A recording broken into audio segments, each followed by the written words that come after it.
Au chapitre santé, voilà maintenant une technologie qui est en train de révolutionner la chirurgie. Certains médecins ont opéré des patients alors qu'ils se trouvaient à des milliers de kilomètres. Cela a été rendu possible grâce à des robots dont la précision limite aussi le traumatisme pour le patient. Démonstration avec Caroline Philippe, Thomas Gatti et Pierre Dehorne. L'opération démarre dans cette clinique de Casablanca. On peut inciser. Incision. Mais le chirurgien n'est pas au bloc. Il s'installe aux commandes du robot, J'ai la main. en costume, à 300 km de là, à Tanger. Et là, je vais opérer en civil. J'aurais pu venir en short, en t-shirt. Pourtant, c'est bien depuis cette salle qu'il va retirer la prostate cancéreuse de son patient avec ce robot et ses 4 bras articulés d'une valeur de plus de 2 millions d'euros. Et moi, là, je suis en train de faire bouger le robot à distance. Et c'est complètement intuitif. Là, je suis en immersion dans le corps du patient, dans l'abdomen. Grâce à des images en 3 dimensions et avec ses manettes et pédales, il manipule les instruments positionnés dans le corps. Ciseaux, pinces, caméra. C'est parfait.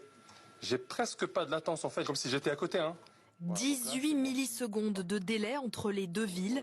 Un décalage infime, imperceptible par le cerveau. En fait, ça doit être assez troublant sur place de voir le robot bouger tout seul. N'est-ce pas, Oscar? Ouais. Mais par sécurité, un chirurgien formé à l'utilisation de ce robot se tient prêt à reprendre le contrôle dans le bloc opératoire. Attends, enlève ton aspirateur. Les deux médecins communiquent grâce à un micro, un écran et une connexion par fibre optique sécurisée entre les deux hôpitaux. Après plus de 2h30 d'intervention, c'est le soulagement. La prostate du patient est retirée. C'est un travail d'équipe, c'est toute l'équipe en fait qui a participé à ça. Moi, je n'ai fait qu'opérer, entre guillemets. Un savoir-faire précieux, car au Maroc, c'est l'un des seuls chirurgiens à maîtriser ce robot très précis qui laisse beaucoup moins de séquelles qu'une opération classique.